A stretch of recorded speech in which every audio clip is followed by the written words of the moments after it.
I'm gonna put you on spotlight. Venerable, we are ready whenever you are. Okay, well, If let's start with just setting our motivation and generating a mind of refuge. We don't have to recite all the prayers, but it's good to generate the attitude to whatever, a degree of understanding you have. So try to remember all sentient beings, beginning with those close to your mother and father, or the most powerful spirit objects of karma, karmic objects, beginning with your mother and father, and then other friends, family, all sentient beings, enemies. And then remember your objects of refuge, Buddha, Dharma, Sangha, your own spiritual teachers, who are one entity with those. So generate, yeah, wish to benefit all, cause harm to none. And from the depths of your heart, go for refuge to the Buddha, Dharma, Sangha.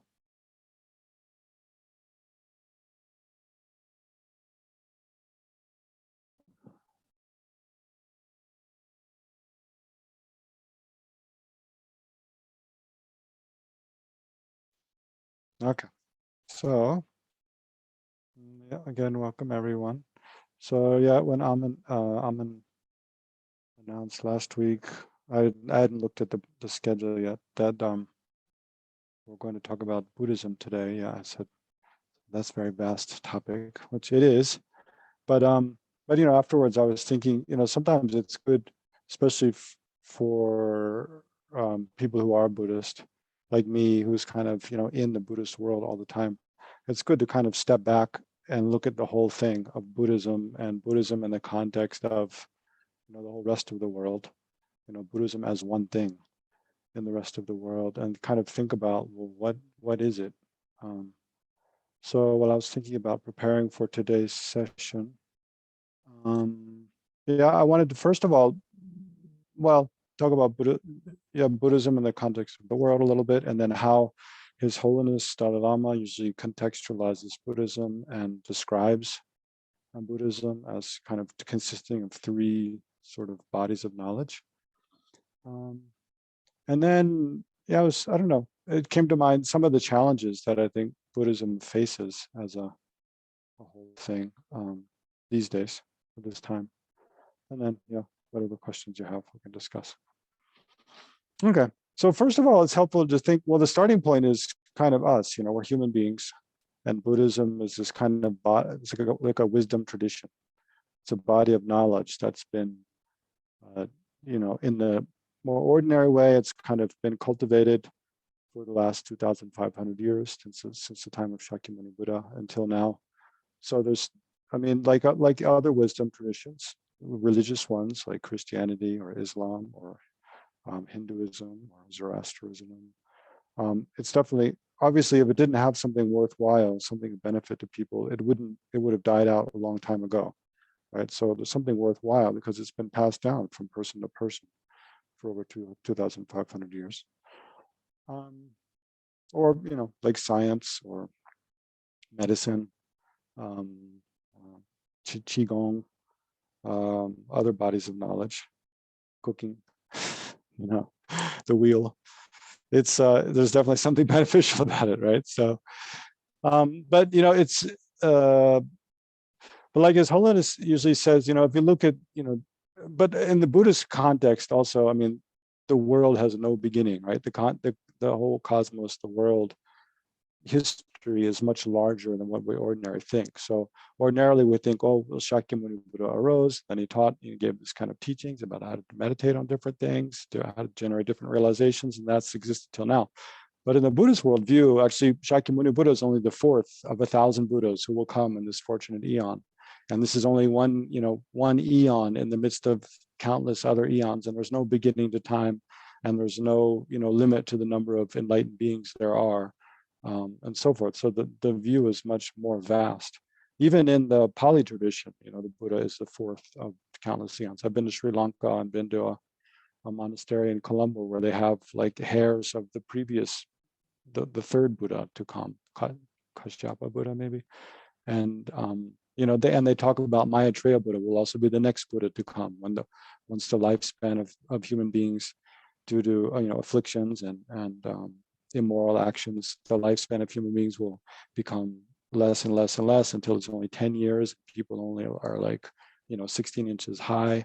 And then Maitreya will come and teach them how to practice the morality of abandoning the 10 non-virtuous actions. And then their lifespans will increase to 100 years. And then he'll come in the form of a wheel turning, Buddha. So even in the Pali tradition, they accept this vast kind of view of the world. But anyway, okay, so Buddhism is a body of knowledge.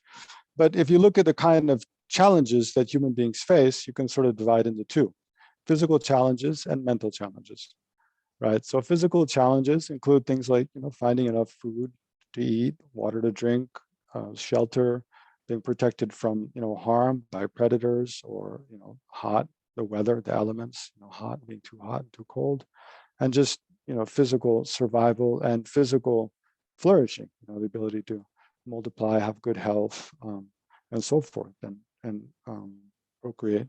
So those kind of challenges are more like physical things. That's not really the realm of religion to say much about. That's more, the realm of all different kinds of other sciences, like the science of hunting, the science of forestry, the science of agriculture,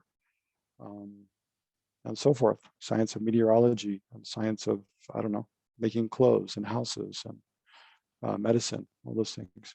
So those are more like the sphere of, problems that the physical sciences more deal with, than physical kinds of knowledge, not spiritual traditions. So spiritual traditions and religions are more focused on the mental, our mental life, mental problems that we have. As His Holiness likes to say, the man-made problems.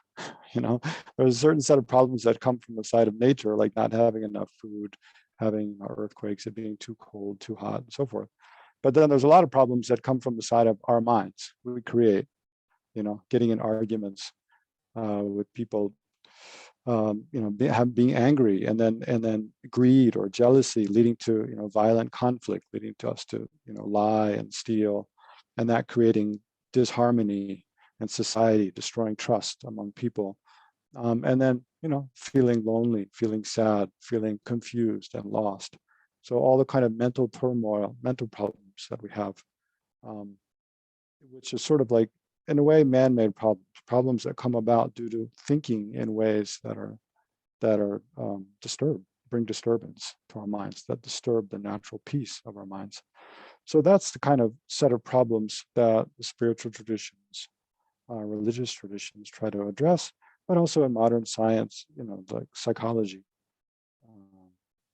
maybe sociology to some degree, that they try to address. So Buddhism is a kind of body of knowledge that is focused more on dealing with our inner problems as individuals and as people in society. So then within the kind of different traditions that try to deal with man-made problems in a way, especially mental problems, then there are religious traditions and non-religious traditions.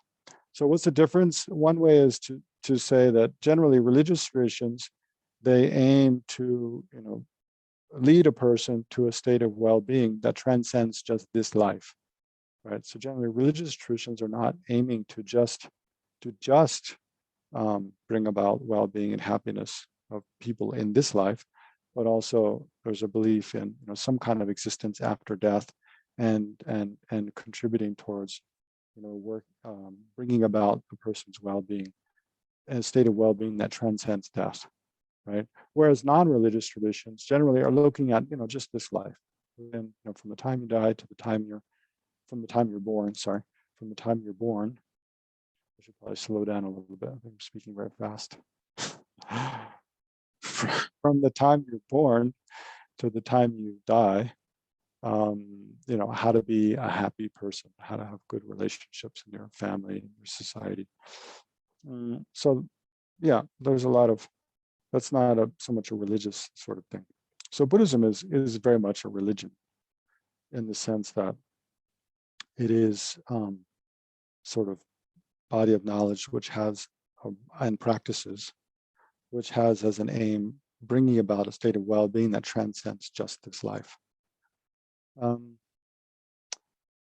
then within different religions, can divide into theistic religions that believe in a creator God, and non-theistic religions that don't accept the existence of an all-powerful creator God. So within theistic religions, you have, well, definitely the Abrahamic religions, Judaism and Christianity, and then Islam. And then also, I mean, I know Hinduism is a bit of a I don't know, problematic term because it's a label applied to a group of many different sort of religious, I don't know, streams and philosophical systems that all developed east of the Indus River in India. But well, and you could even say within Indian religious and philosophical systems, Jainism is quite unique in not accepting a creator God and asserting that everything arises through the force of cause and effect, as does Buddhism. So Jainism and Buddhism are probably the closest, philosophically the closest related of the two religions. And even the iconography is very similar. Once I wandered into a Jain temple in Mysore, thinking it was a Buddhist temple completely, and sitting there and making prostrations and meditating. You know, even the pundits there, they're wearing like orange robes, kind of like the Theravada monks. And the image of, I think it's Mahavira, it looks so much like the Buddha. No, you have to look really closely to find a difference. I only realized when I was leaving, and I kind of had some doubt because people were looking at me kind of like, what are you doing here? I asked the security guard at the gate, like, is this a Buddhist temple? And he goes, no, Jain. I'm like, oh, okay. Anyway, I had a nice time there.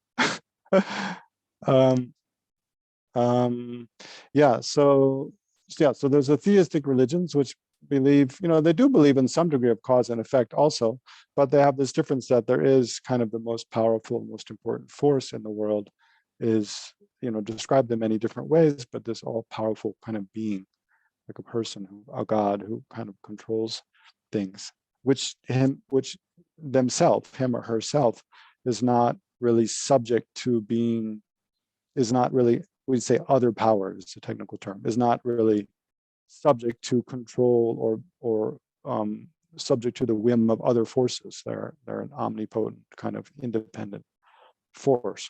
So Buddhism doesn't. Buddhism's kind of asserts this sort of pure cause and effect. Everything arises from specific kinds of causes and effects, and nothing is beyond that kind of natural law. Yeah.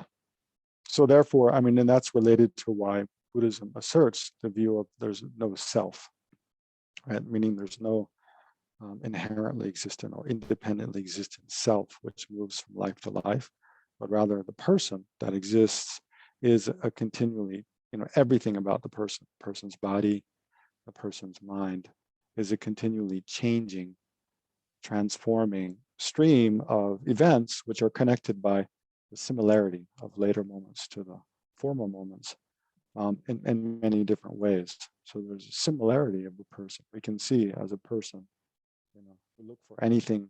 Well, that's a challenge. Can we find anything about us that is not changing moment to moment over time? And yet we are in a discrete phenomena, different from the things around us, different from all the people around us, because there is some continuity of our experience, right? Only we can remember the things that happened, to us, the very personal, especially the internal experiences that we have. Nobody else has access to those. Nobody has memory of those. Only we do. Yeah. So So generally, the theistic religions all assert the existence of a kind of a self, that there's some aspect of that person which is unchanging from moment to moment, from life to life, you could say. Whereas Buddhism asserts there's no such changing thing. And that's one thing that probably distinguishes Jainism and Buddhism, is the acceptance of a permanent self. Yeah, I think that's right. Okay, so that's kind of where Buddhism is in the world in the body of different human knowledge. Yeah, spheres of knowledge. And then so looking at Buddhism, so what characterizes Buddhism is its, a person is a Buddhist when they go for refuge to the Buddha Dharma Sangha, right? But His Holiness usually says that, within Buddhism, you can sort of look at, I mean, there's a big question, like, to practice Buddhism, do you have to go for refuge to the Buddha Dharma Sangha or not? So His Holiness, it's a kind of difficult thing. And is Buddhism really just a religion, or is it also philosophy, or is it psychology? Psychology. So His Holiness Dalai Lama usually says that you can divide, aspects of Buddhism into three main aspects of Buddhism. Two can be used kind of fully in a secular context, a non-religious context, and one is exclusively a religious kind of thing. So you can divide up, all the practices and the texts and descriptions of Buddhism into those that deal with more like philosophy. It's like the view of, that all compounded phenomena are impermanent, that all phenomena are empty of existing from their own side or inherent existence. It's kind of a philosophical view of the ultimate nature of things, right? The way things ultimately exist. And one can engage with that, study about that, learn about that, and meditate on, the Buddhist view. It's called the view, of emptiness, the view of selflessness, without, being very involved with Buddhist psychology or Buddhist religion. That's fine. And that's the way maybe Buddhism is studied in some, universities and philosophy departments in universities. And it's fine to do that. And it can be very helpful, beneficial. And in that way, that aspect of Buddhism, especially the view of dependent arising and emptiness, that can be compared with other, philosophical systems in the East or in the West, and also can engage in rich dialogue with science, like with physics. There's a lot of rich, books and discussions about the comparison of especially quantum mechanics and Buddhist view of dependent arising and emptiness. And then then the second aspect of Buddhism, Buddhist psychology, is more to do with the workings of the mind of an individual. What are the different kinds of positive and negative emotions, constructive and destructive thoughts that we have? So, what is anger, and how can we? What are the different qualities of anger? What are the different drawbacks of anger? And how does anger engage with its object? What are the causes? What are things, conditions, and situations which cause it to arise? Is it possible to reduce anger? If so, how?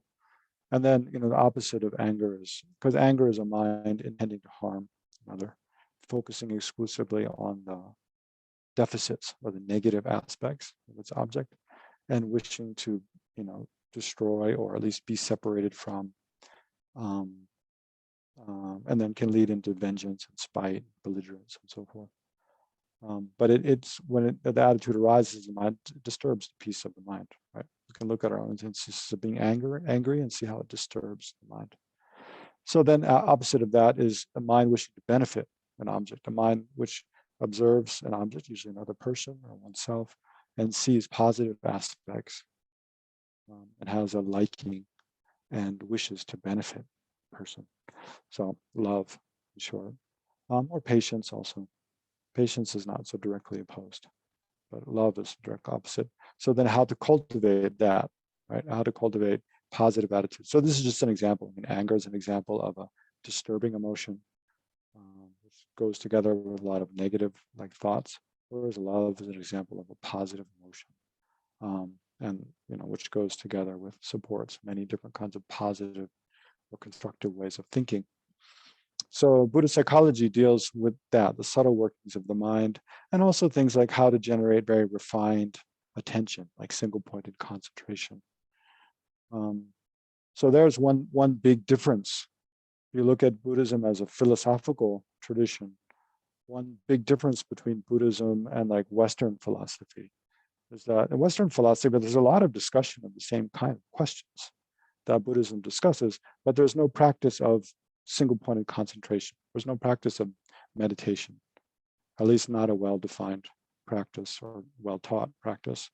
whereas Buddhism combines this very rich, logical analysis of how things exist, what's meaningful, how to become a better person, with this very rich meditation tradition of learning to sit down and stop our discursive, like distracted thinking, and focus our mind on something to a degree that most of us have never really imagined is possible, right? Where you can effortlessly focus your mind on a chosen object of your attention for 4 hours or more with no wandering whatsoever. For most of us, it's something it seems almost like, that's just fiction, science fiction. But clearly for some people, well, not so, not so obvious, but for some people it seems like, it's a kind of mental state that's been described by many, many, many, scholars and practitioners for generations. So it seems like something, it's not just fiction, it's something kind of state that people actually achieve. And then, yeah, you can see different evidence of that it's a real thing. So that's one unique thing about it. It's not unique to Buddhism. That kind of meditative states also exist in other Eastern religious spiritual traditions. But that's one thing that distinguishes Buddhist philosophy from, like, especially Western philosophy. Okay, but anyway, so there's the philosophical view aspect of Buddhism, and then the psychology aspect of Buddhism. So again, the psychology aspect is again one that can be studied, used, practiced, drawn on in a secular context, in a non-religious context. So that's a big focus of His Holiness efforts in dialogue with Western scientists, especially psychologists, neuroscientists, educators, is to learn how to use that, the wisdom that's been developed in the Buddhist tradition about how to cultivate positive states of mind and reduce, destructive states of mind in a secular context, and teach that those kind of methods in like in schools or in prisons and to different in different settings. So that's really probably one of the biggest opportunities for Buddhism to make a contribution to to the world now in the future. Yeah, and it's something kind of something that's growing a lot now. So it's something important to pay attention to.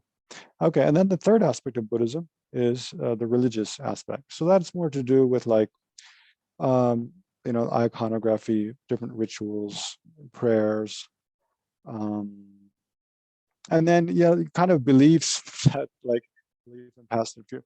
Well, beliefs that we need to analyze, of course, but beliefs about past and future lives and possible states of liberation from samsara, full enlightenment, that don't really fit easily in discussions of, like, psychology and philosophical view, right? So the kind of broader Buddhist worldview about the cosmos and the potential of an individual for enlightenment, and then prayer and different practices and making offerings, purification, confession, that don't really fit in a secular context.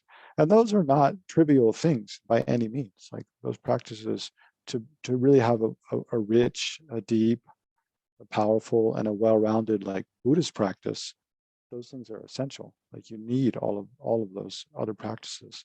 So just to say that that's the religious act, the religious part of Buddhism is not to trivialize them at all. It's more a way of describing them in relation to what's accepted in the secular context, right? So yeah, I think it's helpful to look at Buddhism like that, and then it shows you how it's possible for Buddhism to engage in really meaningful, rich dialogue and interaction with secular aspects of society, whether it's academia, philosophical departments in universities, or educators and mental health practitioners in different contexts. So in that way, we can see how, if we're a Buddhist, we can see how many aspects of our own education and training and practice we can use to benefit people in many different ways, even though they have no interest in the religious aspects of Buddhism, right? Yeah, so with an altruistic attitude, we should do that. So then, just briefly, because I want to stop at 9:30, so in three minutes, or I go a little over. But what are the challenges of Buddhism for today? In this current time, I thought of kind of three main things, three main sort of challenges. One is, well, you could say attention deficit on a societal level, on a world level. No. So think about, and that has a lot to do with the advance of our communication technology, right? So of course, the advance of communication technology, like using Zoom, like we are here, laptops, and internet, and smartphones, it has huge, it opens up incredible opportunities for benefit, for having sessions like this remotely, and education and so forth, but also huge potential for utter distraction through trivial entertainment. And for a lot of us, I know that is a problem. Right? It's a concern. I mean, myself included. Like, I'm not, I'm not just a kind of monk in a secluded place here with no access to technology. I also use technology for different ways. And I see in my own experience how there is such a danger of wasting a lot of time just consuming useless information. And that, how does that relate to our Buddhist practices? Think how different people's lives was even just 200 years ago, 100 years ago. The pace of receiving information, receiving input, communicating with other people was so much slower, right? And so I think when you see, like recently I had the good fortune to spend some time at one of the FPMT retreat centers in California, the land of calm abiding, where you're off the grid, right? You have no cell phone reception, no internet access unless you go to the main house. But for 12 days I was there, and I could kind of feel how, physically you can feel how your body just like slows down from not being plugged in like all the time, and your mind kind of slows down. So imagine 200 years ago when that's just normal, like people's pace of interaction with the world is just slower. It naturally breeds like more inward reflection, contemplation. And of course, that's not the case in every individual, but I think it probably leads to a lot more people being much more connected with what's going on in their mental world at a subtle level, which of course is really essential for any spiritual practice. So I think a real danger for Buddhism and all the spiritual traditions these days is that, yeah, we can easily produce a lot of people with a lot of information. They know a lot about spiritual tradition, but to produce people with a deep, rich like practice is going to be more and more and more difficult. I mean, I can see, I live in a Buddhist university, right? And I lived here for about 5 years before people had smartphones, and then 10 years after basically everyone has smartphones, and you see a huge difference. Like, people used to, when they had a free moment, what do? They open up a book and read it. Now when they have a free moment, they turn on their phone and see what messages have come, what new photos there are to look at. So it's a huge difference. And I think that's one of the great dangers really to this tradition, spiritual traditions like this, whose the leaders are generally regarded as people who have deep spiritual development, deep mental cultivation. And if everybody is sort of distracted, then that doesn't happen. Right? And then briefly, just to mention another couple of challenges. Another big challenge for Buddhism is just change.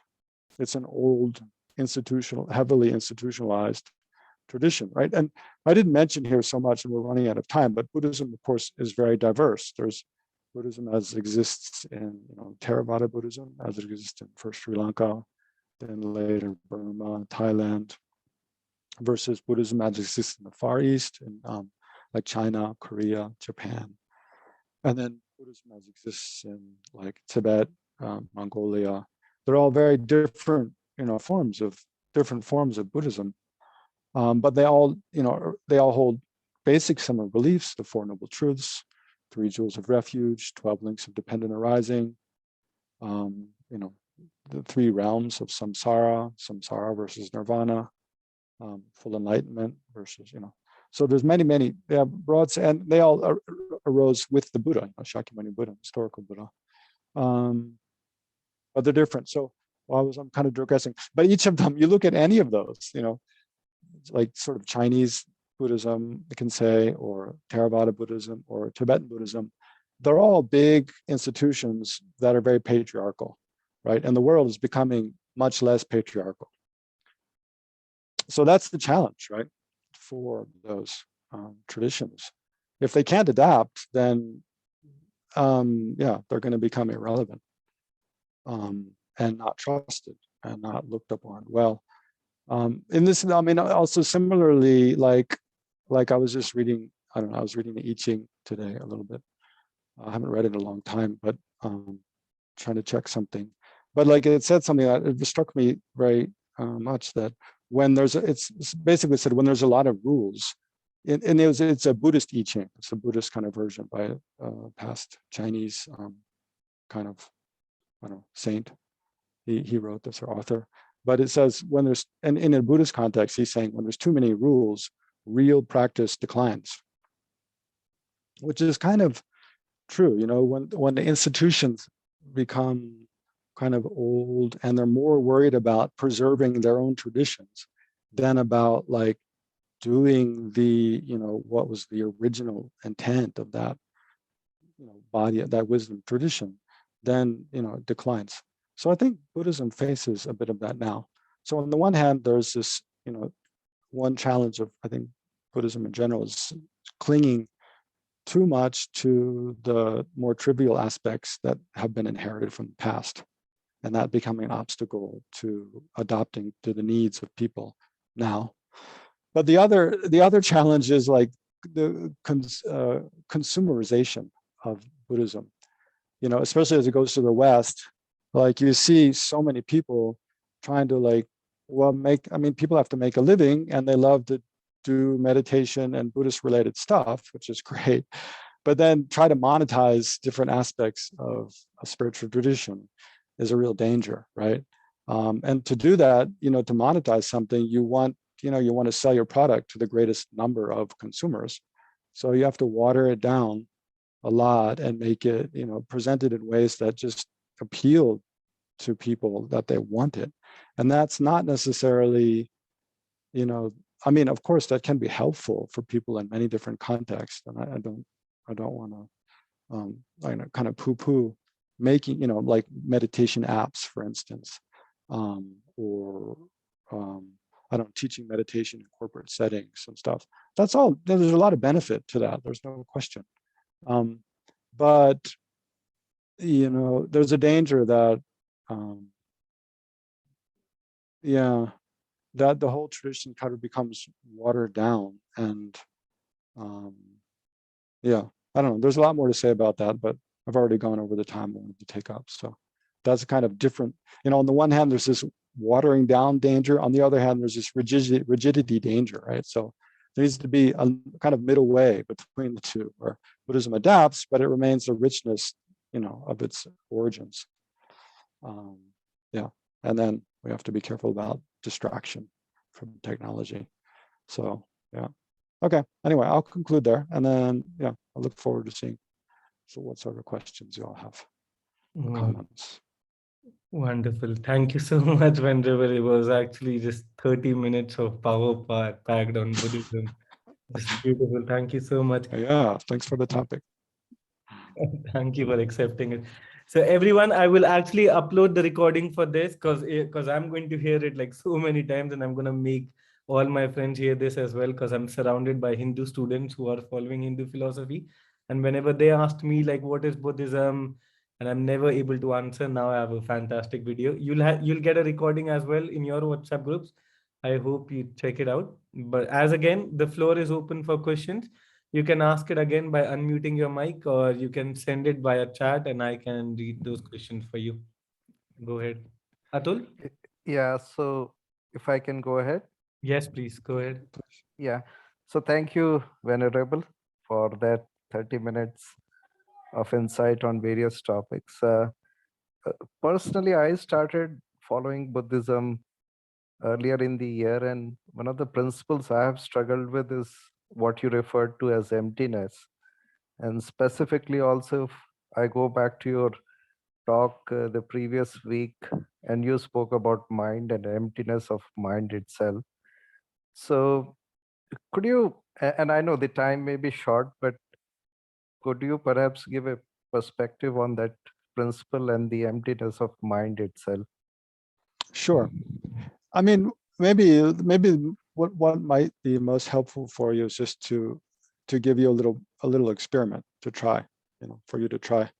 So think of mind when you talk about mind itself. So it's more relevant to talk about your mind, right? Because mind is something we all have, but we're talking about my mind, right? So think about your own mind. So just try to think about your own mind and get an idea of like, well, what is that? What do you mean, right? So if we spend some time thinking about that, then we kind of, hopefully we get a little bit more crystallized, a little bit more clear mind of a clear idea of what we mean by my mind. But then search for that, try to find that thing that you're thinking of, my mind, right? So if we look, precisely find it, like zooming in on a map, like we can search for like Los Angeles, and then first we get just a world view map, and then we zoom in, we come closer and closer and closer. But then as we come very close, all we find is a collection of buildings and streets, none of which is Los Angeles. They're all parts of Los Angeles, but you don't find. So like that, get an idea of my mind, and then try to find precisely my mind, right? And we'll find different thoughts, different feelings, different perceptions, but none of them actually is my mind. They're all parts of your mind, right? And the different parts of your mind are not, they are parts of your mind, but they're not the thing which possesses all of those parts, right? Your mind. So basically it's that lack, because everything that exists is constituted of parts. It's made up of parts. And it depends, well, let's just stick with that. It's made up of parts. So when you zoom in to find anything that exists that you think about, all you find is a collection of parts. You cannot find the thing itself. That is emptiness, as we're talking about emptiness. Anything's being empty of existing as, from its own side, or as an inherent, independent whole thing from its own side, roughly, right? So try to, think about that, and then ask me another question next week. Okay. Certainly, Venerable. Thank you. Okay.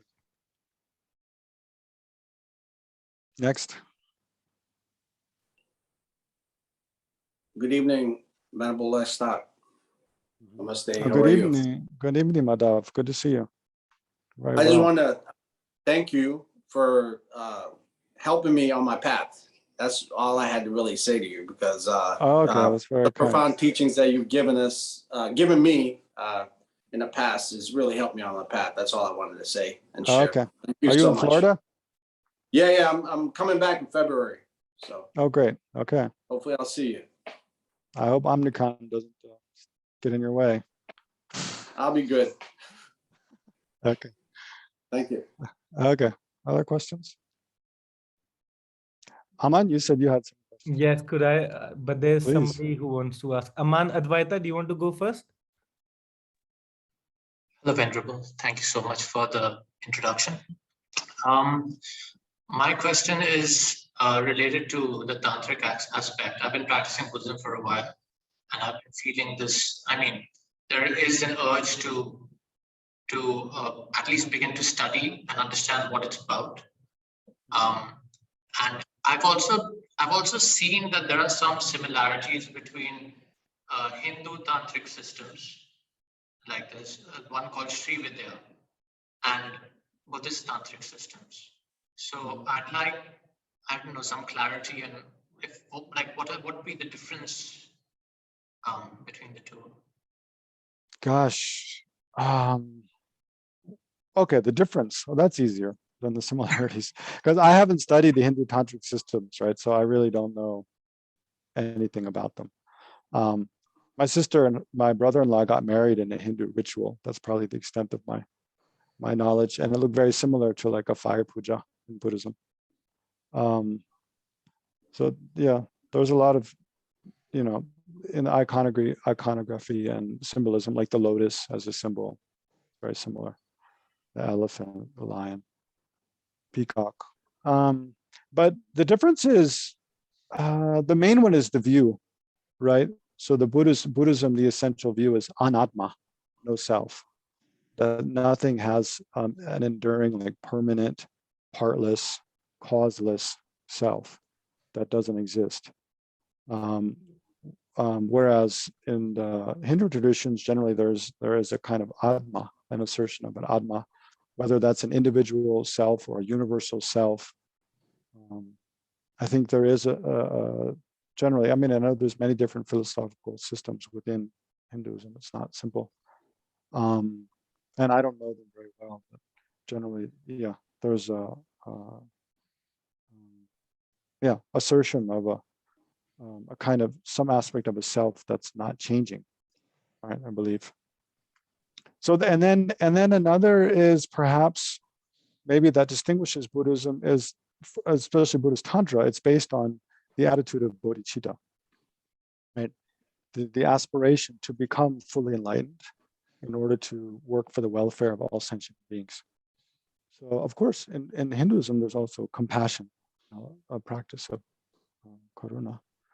But I haven't heard of this idea that one can become completely free of all obscurations and achieve a state of having perfected every positive qualities, and which includes omniscience, right? As kind of all-knowing, in order to work for the welfare of all sentient beings. Yeah, so I think that is unique to Buddhism, as far as I know.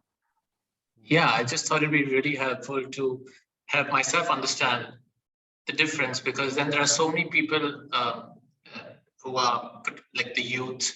Some of them are nihilistic in one way, and the other are very much getting into new age spiritual practices. So it's one way to help myself understand what their viewpoint is.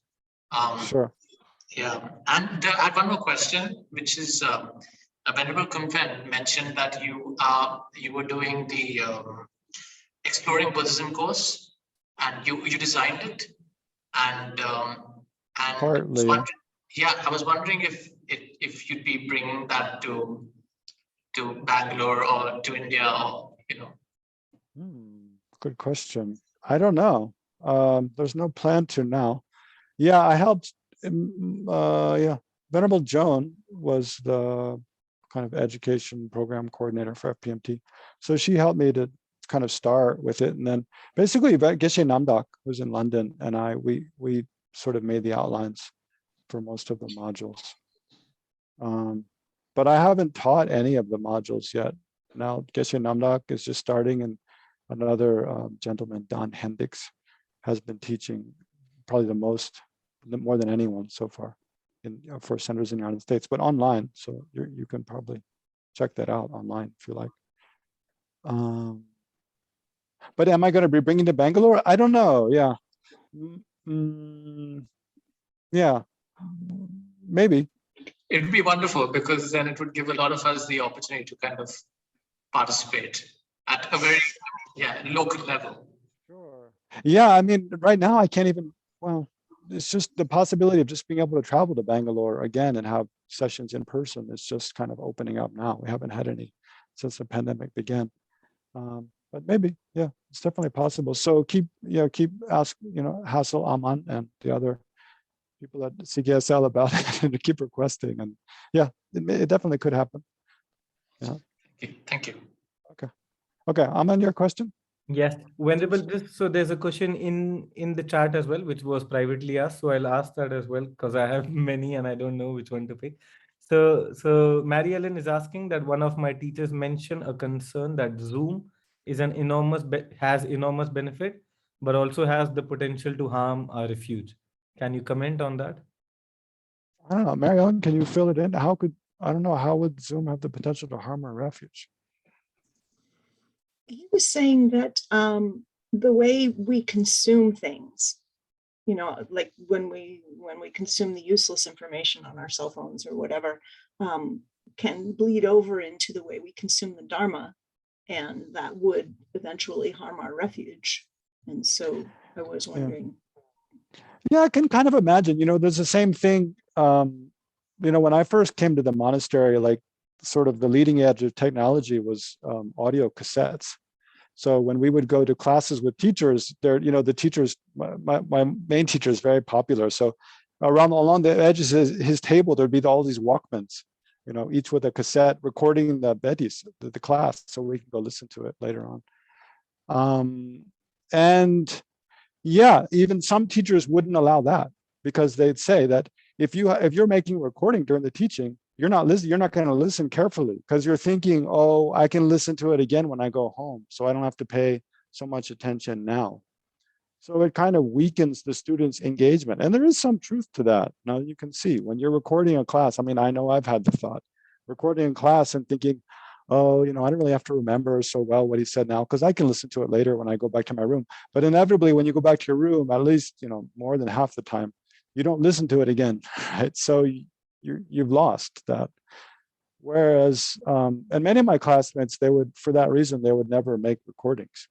And you could see some of them, the better ones, they'd put more effort to immediately when class lets out, you can see them trying to go through the main points of what the teacher said, try to remember what the teacher said, so that they can discuss that later in debate with their classmates.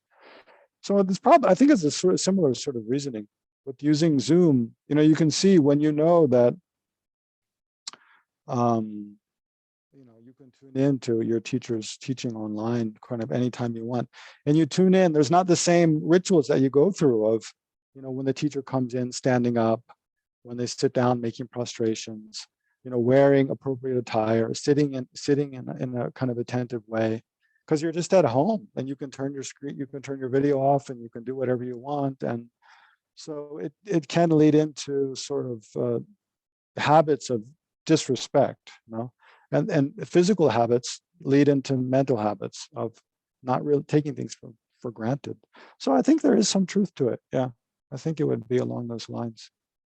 Like I know it made an imprint on me when I saw pictures of Lama Zopa Rinpoche watching His Holiness teaching online, that Rinpoche has it's on his iPad, but he's up on a desk and Rinpoche is sitting on the floor, you know, putting himself lower than the teacher, which is, you know, shows his respect.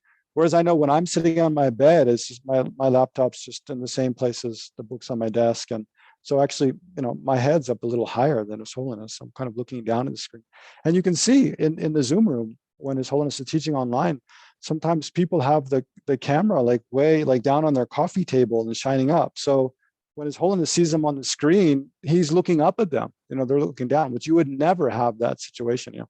And Buddhism, physical height is very symbolic of respect. You know, you never sit higher than your teacher, like they're always higher than you. So, and if physically present, you would never do that. But you see, people become careless the way they use Zoom and generally online. And so it does kind of undermine those rituals and customary practices, I think.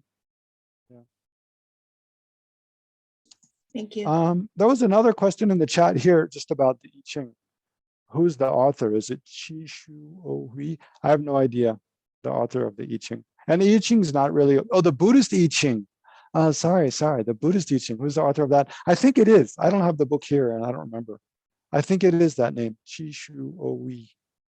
I think it is. But it's translated by Thomas Cleary, I believe. It's published by Shambhala. If you just look up the Buddhist I Ching published by Shambhala. It's very handy. It's very kind of user-friendly version of the I Ching. And it has a lot to do with, it relates each of the, what are they called? The 64, I don't know, I should know the name, but the different symbols to like meditation and like institutional Buddhist practice. And then there's another question in the chat here. Hi. 11 demonic qualities. Oh, as a human, I think we have 11 demonic qualities, like anger, pride, ignorance. How do we eliminate it from our nature, behavior using? Oh, that's a very broad question. How do we eliminate our basically demonic qualities or our afflictive emotions from our nature, from our behavior using Buddhist practice? Well, first of all, they're not part of our nature, right? No negative or afflictive emotion or disturbing disturbing state of mind is inherently part of our nature, right? So we can eliminate all. Just like no pollutant is inherently part of H2O, water, right? It can all be separated out, purified. But how do we do that? Is, well, the first thing is just to observe our own minds and identify emotions and thoughts when they arise that disturb the peace of our mind, and then go on to cause us to engage in harmful actions like harmful speech, harmful actions that are physically harmful to ourselves or others. First, to identify the drawbacks, how they disturb our mind, how they harm us, and then to look for the causes of why they arise, and then see if we can reduce, eliminate those causes. And then also try to cultivate positive states of mind, which are counteract those. So in short, that's kind of the basic strategy, but it requires more, study and kind of explanation and practice than we have time for in this session. But if you keep, studying and attending sessions like this, you'll learn more and more. Could you suggest a book on emptiness? Yeah, the best introduction book on emptiness is called, Aman, can you type in the chat, How to See Yourself as You Really Are by His Holiness the Dalai Lama. How to See Yourself as You Really Are. That's a great place to start. And it has little meditations, at the end of each chapter, points to contemplate. Okay, other questions from you here live? Venerable, if I could ask, I would actually sum it down to one or two. If we have time, I could ask. Yeah. No one's asking. So Venerable, this is something. So I have many friends who are practicing in the Theravadan school. They're actually thinking of becoming monks in Thailand, and I met them in Bir and Dharamkot, and of course there are many in Mahayan. And there are always not debates, but there are always discussions on Theravada is better or Mahayana is better. There's always this subliminal messaging there. Yeah, it's true. That's naturally our ego. Yeah. We want to be associated with what's better and not associated with what's worse. Right. But if you say that, that you have to be really careful about those kind of thoughts and that kind of discussion. Right. Because we can easily end up saying, especially within Buddhism, especially for Buddhists, one of the heaviest non-virtuous actions we can create is called abandoning the Dharma, which means not abandoning all of Buddha's teachings. It means abandoning any of Buddha's teachings. So, everything the Buddha taught is to benefit someone. No, there's nothing the Buddha did or spoke that's not for the benefit of someone. So we need to recognize that and cherish every aspect of Buddha's teachings. But it's recognizing that everything Buddha taught. And so every aspect of Buddha's teachings, whether it's Hinayana, Mahayana, Theravada, whatever, it all benefits someone in some way, and actually all benefits us in some way. Right. So to say that one is not beneficial is abandoning the Buddhist teachings. Now, to say that one is better than another is not quite abandoning the Dharma, but it's getting close, right? And you don't even want to go that direction. Right. Really. Pardon my language there, but maybe no, it's not. It's not. I mean, it's true that people do talk and think like that. We all get. I find as a Buddhist sometimes, when people from another religion attack Buddhism, I get very defensive. You can see afflictive emotions arise. It's because our ego gets involved with our beliefs. It's just natural. But but we might see this. Definitely, there's something can be better for me and not as helpful for me at any given point. Yeah, that's just true. But to say, but we tend to objectify that and say, well, because it's better for me, it's better. It's just better, right? That's a big illogical jump. That right. is right. dangerous, right? Right. I mean, I guess my question was what do you think is the main difference? Is the difference only in the motivation, or there's more? Or maybe I shouldn't ask this question. No, it's fine to ask, and it's good to ask. A good resource is this book by His Holiness Dalai Lama and Thupten Chodron together. It came out about, I don't know, 7, 8 years ago, called, I think it's called One Teacher, Many Traditions. Mm. I think it's Yeah. published by Wisdom. One Teacher, Many Traditions. But it gives a very nice discussion, an overview of, you know, the Buddha, the essential teachings that are held in common by all the traditions, how the different traditions branched out, and then there's some of their main, you know, philosophical and, you know, religious kind of differences. And it very much, you know, encourages this whole tone of mutual respect among all the traditions. But yeah, there's the motivation. But then there's some pretty fundamental beliefs, but it has historically a lot to do with what was accepted as the word of Buddha or not. So for example, all the Perfection of Wisdom sutras are not accepted as the word of the Buddha by the, you know, the Theravada tradition. Mm. But the Vinaya, all the Vinaya sutras are held in common. And then most of the Pali Canon is, you know, accepted as the word of the Buddha by the Chinese and the Tibetan traditions. But then like between the Chinese and the Tibetan tradition, Chinese tradition is mostly based on sutras that were interpreted before Tantra was widespread in, you know, ancient Buddhist India. So there's really not much influence of the tantric, like the tantras, you can say, tantric texts and teachings. Whereas, you know, Tibet has this geographical proximity to northern India, such that there was, you know, commerce between the two, all the way until Buddhism became non-existent in northern India, basically. And so the tantras were all kind of disseminated into Tibet. And then another big difference, His Holiness often points out, is the emphasis on logic and pramana, you know, reasoning, ration, logic, system of logic, and examination using reasoning, inferential, valid inference. So that was developed in India by Dignaga and then Dharmakirti, and then later scholars. And that became, because one of the greatest, you know, Buddhist logicians was Shantarakshita, who was the founder of Buddhism, one of the main founders of Buddhism in Tibet.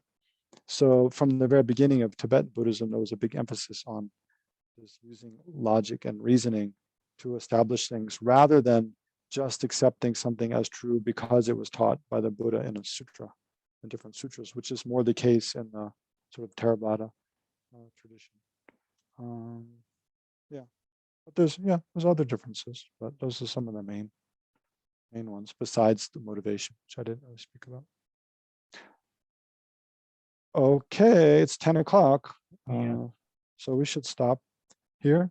Okay, Venerable. Yeah, thank you all for joining. Let's dedicate just briefly first. So think about, you know, how the positive motivation we generated, positive attitude we generated at the outset of this session.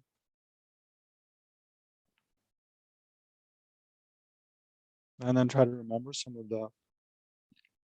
of the useful kind of things that came to mind, maybe insights you had or questions that arose. And rejoice in your own, whatever merit you and the others in the session have created.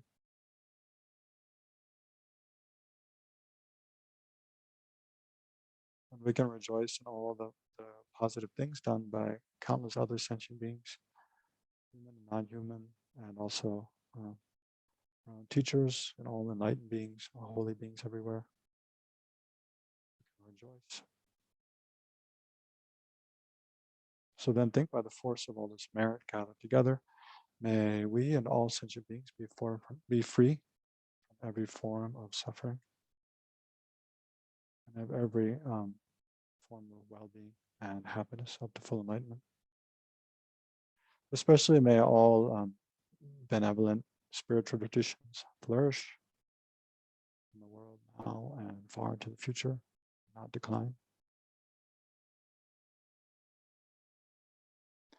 And then, may also the COVID-19 pandemic quickly come to an end, and other, sources of much suffering, war, violence, oppression, abuse, addiction, sickness, and so forth. May all those who suffer due to those quickly be freed from those various forms of suffering. And may we meet again next week. And may CKSL flourish. Okay, thank you all. Then have a good week. And if there's something useful, try to remember it and contemplate on it in between. Venerable, thank you so much. It was beautiful today. Thank you. I will. Okay. Yeah, thank you so much. Okay. Thank you. Take care, everyone. Bye. Thank you, Venerable. Thank you, Aman. This is wonderful. Thank you so much.